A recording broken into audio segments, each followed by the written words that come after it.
Queria convidar você a abrir comigo a palavra do Senhor no capítulo 2 de Eclesiastes, a partir do verso de número 12. Eclesiastes, capítulo 2, verso 12.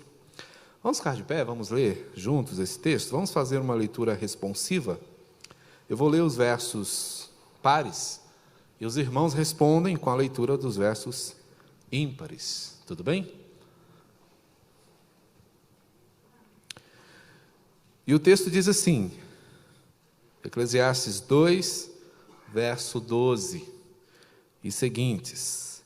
Então, passei a considerar a sabedoria, a loucura e a estultícia.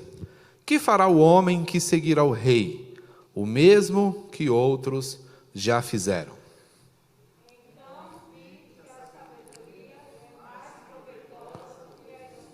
Juntos, irmãos.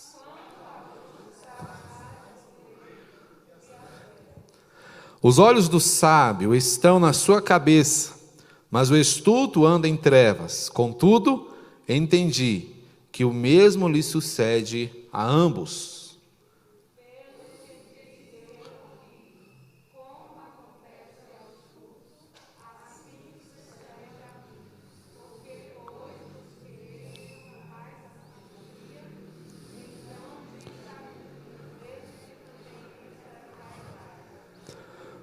Pois tanto do sábio como do estulto, a memória não durará para sempre. Pois passados alguns dias, tudo cai no esquecimento. Morre o sábio e da mesma sorte o estulto.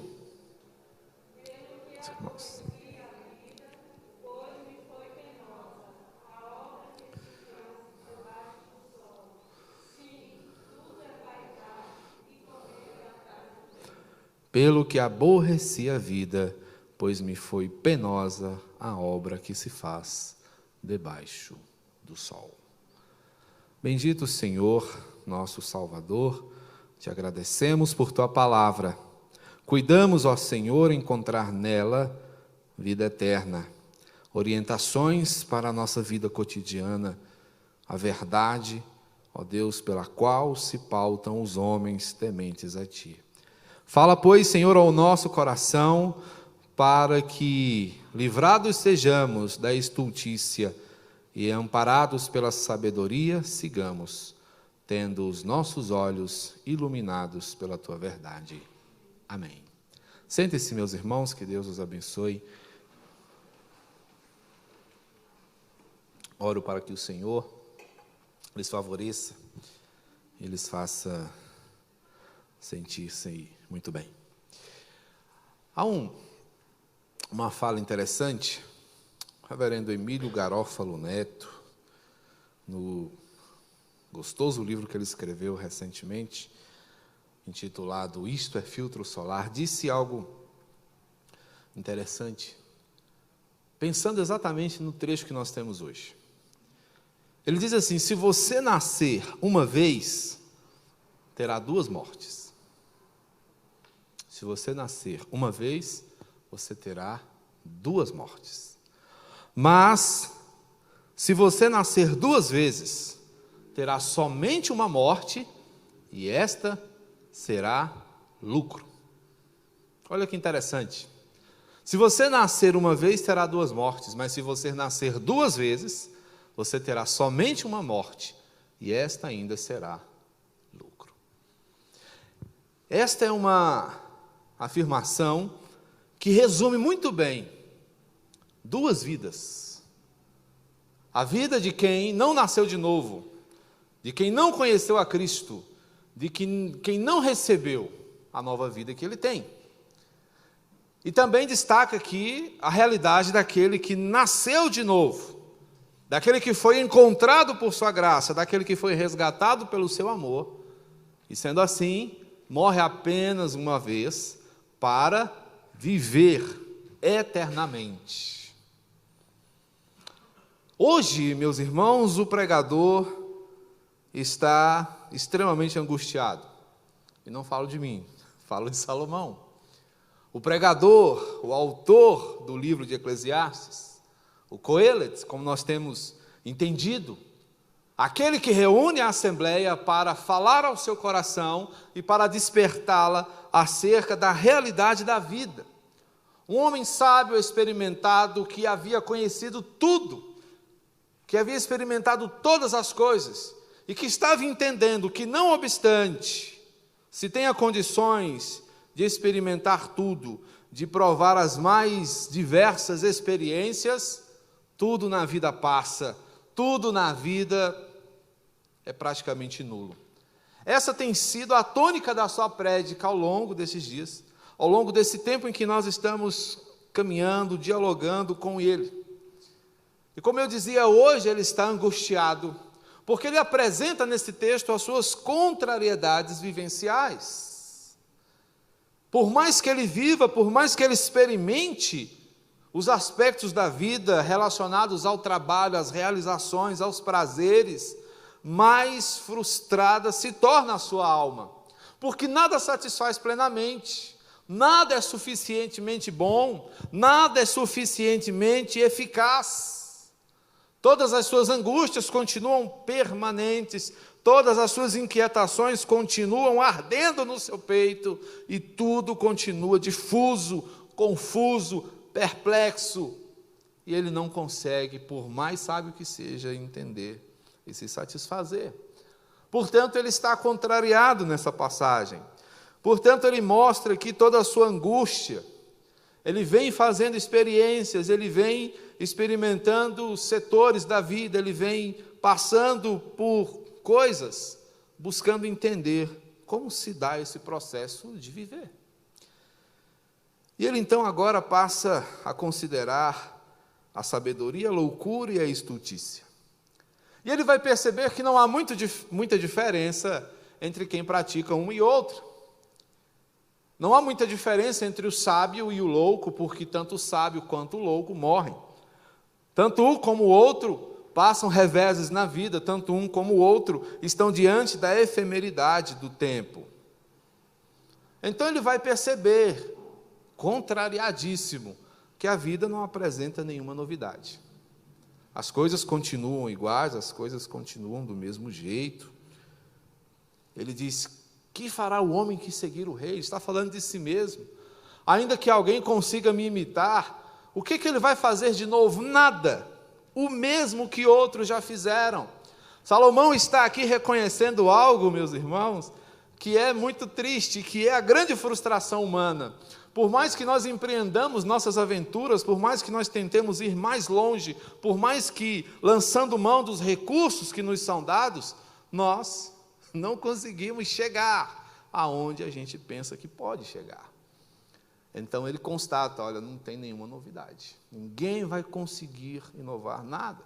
Ninguém vai conseguir ser inédito, no sentido mais estrito da palavra. Anos atrás, um amigo me ensinou uma coisa: olha, há um princípio na vida: nada se cria, tudo se copia. E eu fui pensar um pouquinho e constatei que esta é uma infeliz verdade. E é.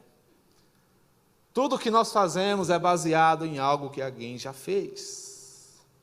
Quando muito, nós melhoramos algum aspecto. Mas a roda que foi descoberta na pré-história continua sendo roda. Continua sendo o princípio para tudo aquilo que funciona bem. As coisas estão aí há muito tempo e nós estamos apenas caminhando com elas, aproveitando cada uma delas, então não há nenhuma novidade.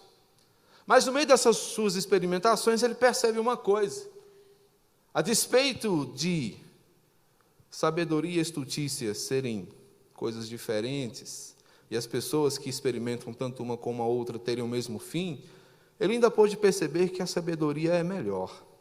No verso 13 ele vai dizer: vi que a sabedoria é mais proveitosa do que a estultícia, porque ela é como a luz, traz mais proveito que as trevas, porque ela permite uma orientação. Então, no meio dessa contrariedade, ele percebe: a sabedoria ilumina. E esses contrastes que há na vida estão presentes para que nós entendamos que, a despeito de termos perspectivas específicas, dependendo da maneira como nós vivemos, possuímos grandes semelhanças, conforme ele vai nos mostrar no verso 14. Os olhos do sábio estão na sua cabeça, mas o estulto anda em trevas. Contudo, entendi que o mesmo lhe sucede a ambos, ou seja, todos os dois terminam do mesmo jeito, fechando os olhos para esse mundo. Por mais sabedoria que o homem, meramente humano, possa acumular, o seu fim é na sepultura. Então, dentro dessa perspectiva terrena que nós experimentamos, não é? A nossa caminhada é semelhante. Há diferenças, claro.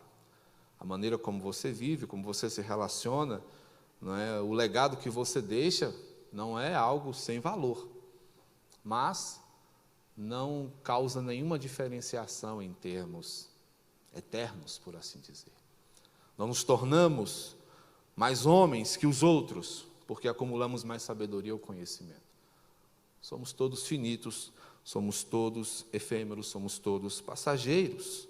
E aí ele pergunta no verso 15, o que adiantou tudo isso? Ele dialoga consigo mesmo aqui, então ele fala para si mesmo. O que acontece com o estulto, assim acontece a mim, que sou sábio. Então, por que eu busquei mais sabedoria? Será que adiantou alguma coisa? Porque eu percebi que há muito de vaidade em tudo isso. É a sua constatação. Então ele fica intrigado. E ele passa a concluir, então, no verso 16, que tudo passa. E todos caímos no esquecimento e na morte. Certo dia, li algo que me chamou muita atenção. E a frase diz assim: um dia o seu nome será dito em voz alta pela última vez. E então você mergulhará no esquecimento para sempre. Tudo isso para que nós possamos entender, queridos, que passamos rapidamente, e que por mais que a nossa memória ecoe, mesmo depois da nossa morte, por mais que se lembrem dos nossos feitos, das nossas obras, dos nossos risos, dos nossos cantos, por mais que as pessoas ainda sinalizem e apontem alguma coisa que fizemos, um dia o nosso nome será dito pela última vez em voz alta. São muito poucos, poucos mesmos, aqueles que, como Salomão, são lembrados milhares de anos depois. Mas, via de regra, somos todos esquecidos, somos todos deixados no passado. E o que o pregador diz depois de toda essa dolorosa constatação? O resultado desse diálogo que ele faz consigo mesmo é desesperador, porque ele diz: eu aborreci a vida, pois me foi penosa a obra que se faz debaixo do sol. Tanta coisa, tanta realização, tanto pensamento, tanto estudo, tanto relacionamento, tanta construção, tanta coisa. E o que eu tenho percebido é que nós estamos aqui simplesmente penando, sofrendo. E ele disse: eu estou de saco cheio dessa vida. E não se engane, ele não está aqui fazendo uma apologia ao suicídio, por exemplo. Ele não está aqui pensando em morrer. Ele está apenas reconhecendo que uma vida pautada nas experiências humanas é uma vida enfadonha. É uma vida que, por mais recheada de aventuras que ela possa ser, ela continua sendo uma vida sem graça, porque essas coisas não satisfazem plenamente. E ele então diz: eu estou de saco cheio.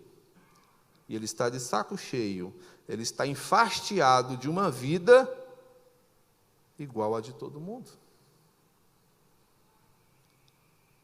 Debaixo do sol, na perspectiva horizontal, nós não conseguimos inovar.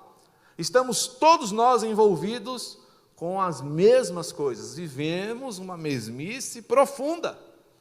E o que é interessante é que a gente anseia a vida que o outro tem, e só passamos a reconhecer a chatice que muitas vezes é aquele tipo de vida quando nós estamos lá. Pensamos: se eu tivesse aquele emprego, eu seria feliz. E quando você finalmente chega lá, era só isso? Ah, se eu tivesse aquele carro, e quando você finalmente conquista, você, puxa, ele não passa de 200. Você consegue finalmente aquela casa, e quando você está lá dentro, você percebe, ela não é tão grande quanto parecia do lado de fora. Percebam, irmãos, que nada é capaz de nos satisfazer. E não obstante seja essa a realidade, nós continuamos desejando, querendo, lutando, buscando. Mas a sabedoria vai nos levar a compreender uma coisa, que essas coisas nunca serão o bastante, porque elas não podem satisfazer a sede que há em nossa alma. Por isso, quando ele diz, eu estou enfastiado da vida, de saco cheio dessas coisas, ele está começando a entender que ele não vai encontrar satisfação plena debaixo do sol. Ele vai encontrar satisfação plena acima do sol. Ele vai encontrar satisfação plena naquele que fez a vida, naquele que deu a vida. Ele vai entender que modinhas, que as coisas que todo mundo faz não são suficientes. E ele vai pensar, onde nós encontraremos originalidade nessa terra? Não encontraremos. Nós não conseguimos, porque estamos sempre caminhando nos ombros de gigantes. Estamos sempre fazendo o que alguém já fez primeiro. Estamos sempre desenvolvendo o que alguém já fez antes de nós. Portanto, ele está enfastiado de uma vida igual a de todo mundo, mas também enfastiado de uma busca infrutífera. Ele está começando a perceber aqui, ainda é o início do livro de Eclesiastes, e ele percebe que não adianta buscar novidade. O seu coração sedento, o seu coração faminto, quer cada vez mais. 1000 mulheres não bastaram, construções suntuosas não foram suficientes, o melhor vinho, as melhores festas, os melhores artistas, as melhores músicas, as melhores apresentações não o satisfizeram. E ele então diz, eu estou cansado de buscar e não encontrar. Versos 14 e 15, os olhos do sábio estão na sua cabeça, mas o estulto anda nas trevas, e caminhar nas trevas é caminhar sem saber para onde se vai, é caminhar sem orientação, é uma vida sem norte, é uma vida bitolada, é todo mundo seguindo, é a famosa corrida dos ratos, vai todo mundo na mesma direção, ainda que não se saiba para onde se está indo. Ele então olha e diz, eu estou cansado de uma vida que busca simplesmente o nada, uma vida sem futuro, uma vida que não sabe aonde vai terminar, onde encontrar perspectivas, é a pergunta que ele faz no seu coração, onde eu encontro o que realmente me motive? Logo ele está cansado, enfastiado de uma vida vivida igual de todo mundo, de uma busca que não dá em nada porque é infrutífera, mas também de uma caminhada que não tem norte, de uma caminhada que não tem rumo, de uma caminhada que não chega a lugar nenhum. Tanto o sábio como o estulto, a memória não durará para sempre, pois passados alguns anos, tudo cai no esquecimento. O que é interessante é que um segue para um lado, o outro para o outro, mas lá no final, o destino acaba sendo o mesmo, ou seja, a morte, o fim dessa vida. Óbvio que a maneira como se caminha precisa ser considerada. A ideia aqui não é de viver sem objetivo e sem propósito. Temos pensado, Salomão diz, olha, é bom construir, é bom se relacionar, é bom aproveitar as boas coisas, mas nós precisamos entender o devido lugar destas coisas. Salomão queria encontrar sentido, o sentido profundo da vida, e ele percebeu que que esse sentido não estava nessas coisas. Vivemos hoje como se este lugar fosse a eternidade, e não é. Tudo aqui passa, as melhores coisas passam. Me permitam dar um exemplo doloroso. Até nossas mães passam. O símbolo vivo do amor para nós passa. Coisas boas nesse mundo passam, realizações passam, conquistas passam. Logo, se nós vivemos para buscar apenas essas coisas, nós vamos dar em lugar nenhum. Nós vamos chegar a lugar nenhum. E a gente vai perceber que é um ciclo, e que em cada momento desse ciclo se passa uma coisa. É a vez de alguma coisa. É a vez de alguém. O ciclo é assim. Ora se está embaixo, ora se está em cima.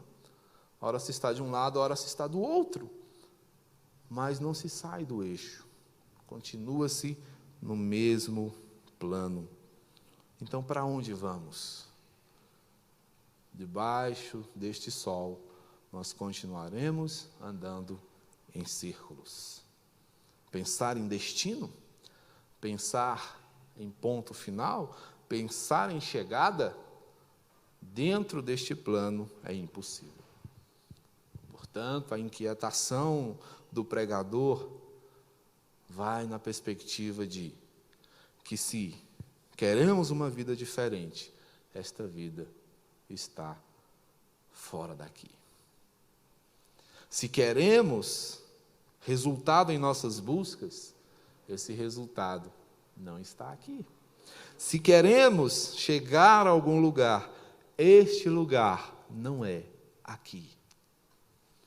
A caminhada, meus irmãos, do sábio é uma caminhada transcendente. É uma caminhada para fora do mundo. É uma caminhada para longe das coisas que são passageiras. É uma caminhada rumo à eternidade. É uma caminhada para uma novidade que só o Senhor tem para nós. É uma caminhada para um resultado que só Ele pode nos conceder. É uma caminhada para um destino que é Ele mesmo. Portanto, meus irmãos, viver contrariado nessa vida é entender que nunca vamos encontrar a satisfação plena nas coisas que nós julgamos ser grandes, serem importantes. Nós nos angustiamos e queremos muitas vezes até assegurar o bom destino de tudo que nos foi dado. E a gente não pode assegurar essas coisas. Nós vamos embora, e as coisas que nós deixamos e que durante a nossa vida foram amadas por nós, vão ser usadas por outros, ou desprezadas por outros, ou até mesmo jogadas fora, porque são passageiras.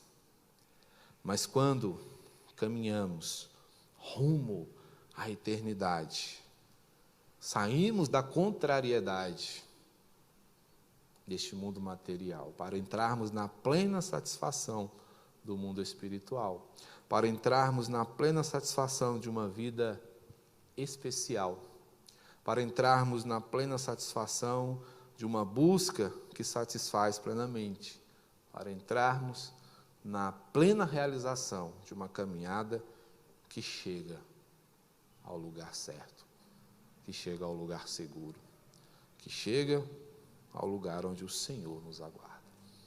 Que nós vivamos assim, que experimentemos, meus irmãos, uma contrariedade em relação a esta vida. Viver contrariado com a vida terrena, percebam bem, entendam essa diferença. É entender que nada aqui é suficiente. Dentro dessa perspectiva, a insatisfação ela é necessária. Viver satisfeito com o mundo é entender que não precisamos de Cristo. Mas quando olharmos para o mundo e percebermos que ele é um lugar difícil, que ele é um lugar chato, que ele é um lugar que não pode nos satisfazer, nos levará a ansiar a presença do Senhor, onde encontraremos novidade, onde encontraremos satisfação e onde encontraremos segurança. Que o Senhor nos abençoe, para que nossa caminhada, nossa vida aqui, seja uma caminhada que nos enfastie das coisas transitórias, mas que nos faça famintos das coisas eternas. Amém? Que Ele nos abençoe e nos oriente nesta viagem desafiadora que é a vida. Vamos orar? Bendito Senhor, nós te agradecemos e te louvamos por teu precioso amor. Amor, ó Deus, que é bússola para a nossa vida. Amor que nos conduz, amor que nos orienta nesta viagem tão intrigante que é a vida. Aqui, Senhor, nós experimentamos de sabores, lutas, travamos nossos conflitos. Mas, ó Deus, estamos certos de que é uma travessia. Estamos certos, ó Deus, de que do outro lado tem vida, tem esperança, tem festa para o nosso coração. Portanto, ó Deus, ensina-nos a ansiar esta novidade. Ensina-nos, ó Deus, a ansiar esta chegada triunfal à fonte de toda alegria e esperança que é o Senhor. Ó Deus, obrigado pela noite de hoje. Te agradecemos, Senhor, por tudo que o Senhor nos proporcionou neste culto. Reencontro, alegria, louvor, adoração e edificação. Se conosco, meu Deus. Ensina-nos, fortalece-nos, ó Deus, para a glória do teu santo nome. Ajuda-nos, Pai, em nome e por amor do teu amado Filho Jesus Cristo. Vamos nos colocar de pé, meus irmãos, receber a bênção.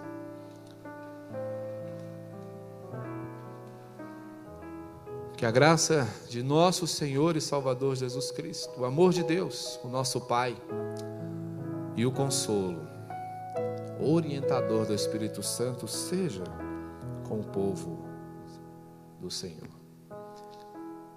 Para que mesmo diante desse fastio de vida que experimentamos ante as frustrações desse mundo, possamos, Senhor, desenvolver a fome pela Tua presença e ansiar aquele dia em que o Rei dos Reis virá dos céus para nos encontrar, para que com Ele reinemos por todo sempre, chegando ao lugar seguro, adorando eternamente a Tua face, pelos séculos dos séculos.